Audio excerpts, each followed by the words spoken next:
Do you hear that? It's the sound of an approaching battle.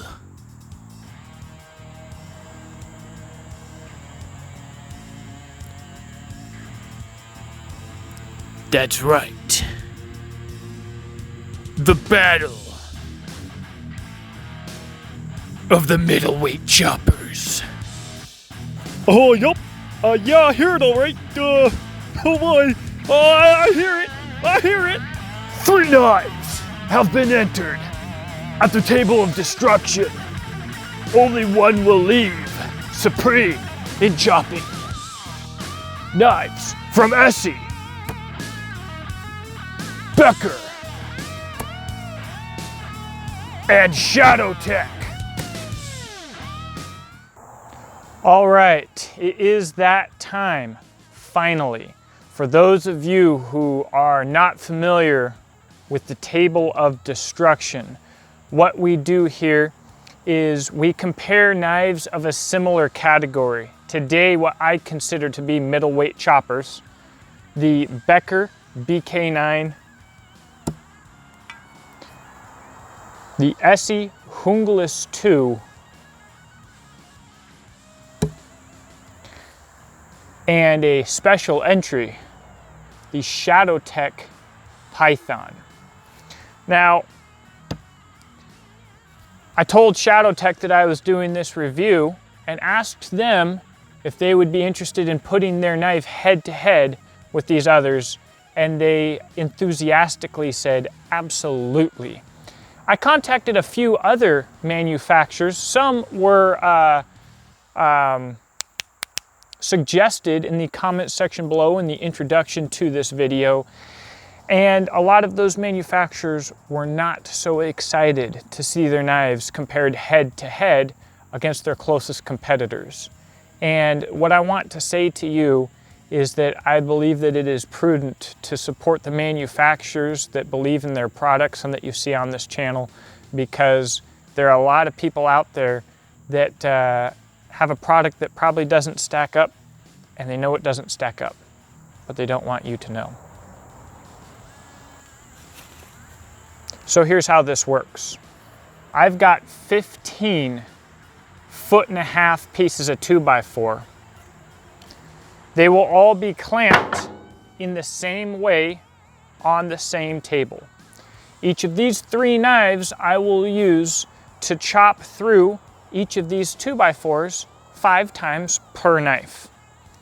The highest number of chops that it takes per knife, the highest number of times it takes me to chop through the 2x4 will be eliminated, as well as the lowest for every knife.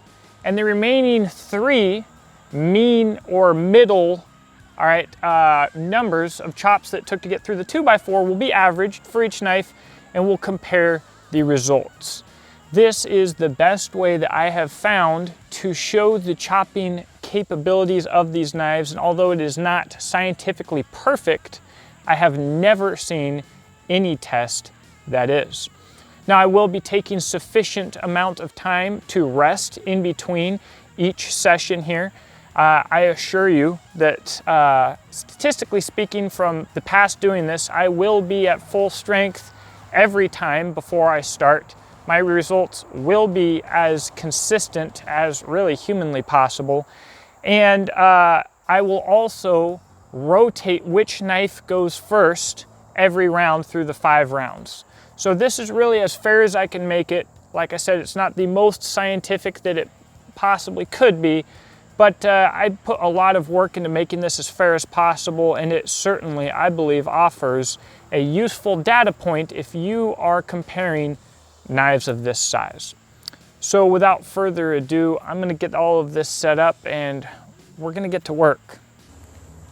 In case you're curious, the specs on all 3 knives will be in the description box below, and they are also listed in the introduction video to this series. I'll put a link to that up in the top corner around here.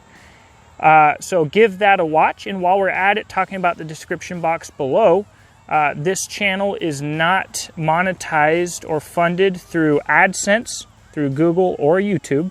It is completely funded through sales at my website, beachandtactical.com, where I sell handmade tactical and survival gear. Also, I have a Patreon that actually made this video possible through purchasing all of the 2x4s. And I also have an Amazon store, and Christmas is coming. So please do me a favor and check those out. And let's get to it.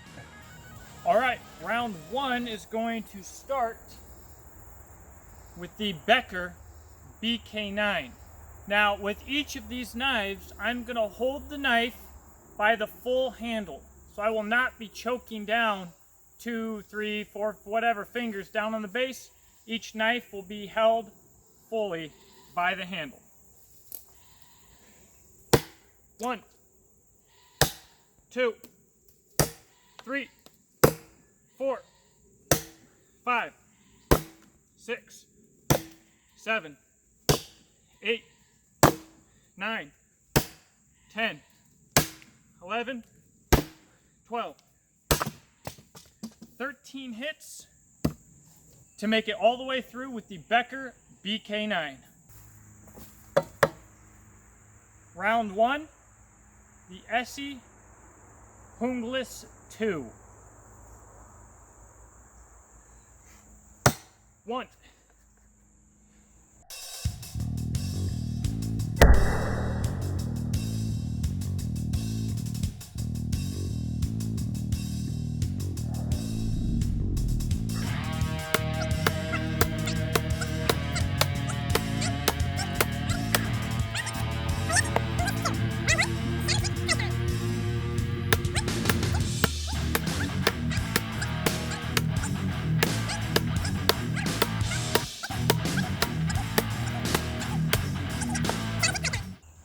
All right, for a brief intermission while I reset the table here, I'll mention the Becker.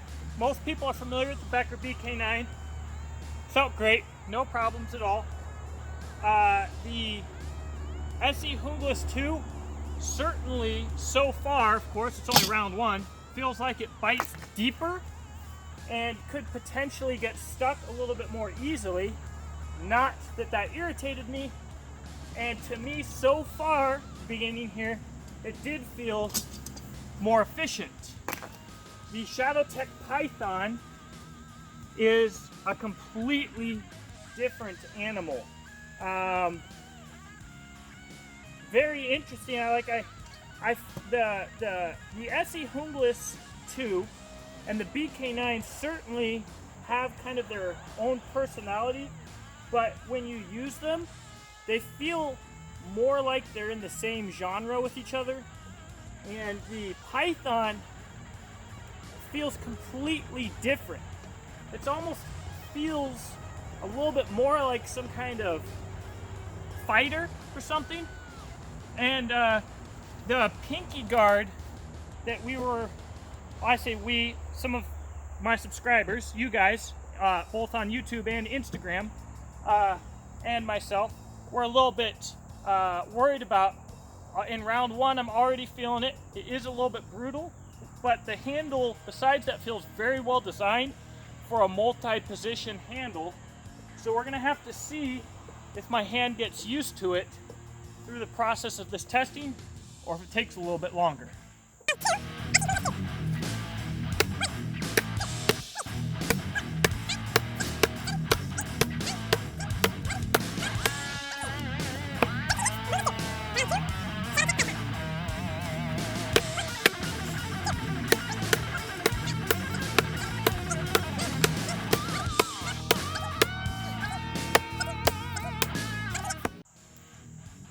I just finished round two with the Python.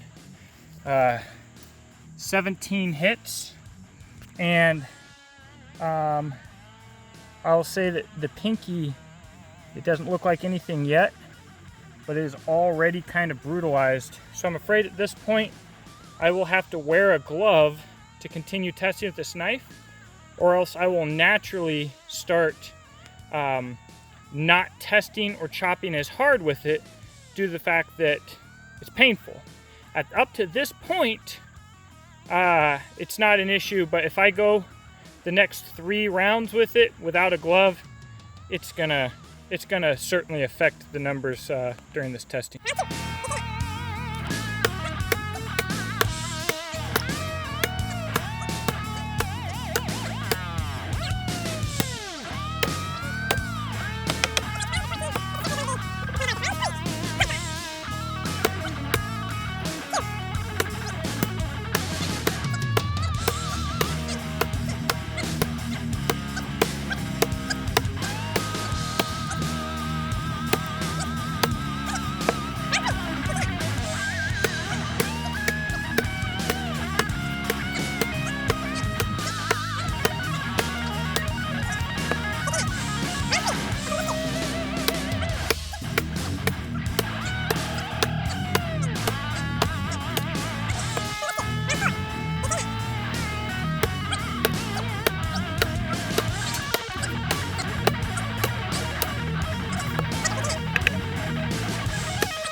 All right, round 1, 2, 3, 4, 5.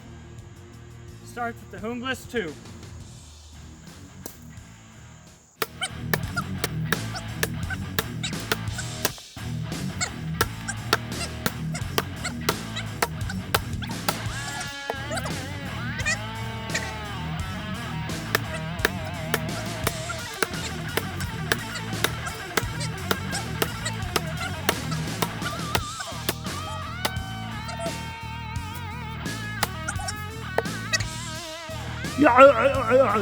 My hand!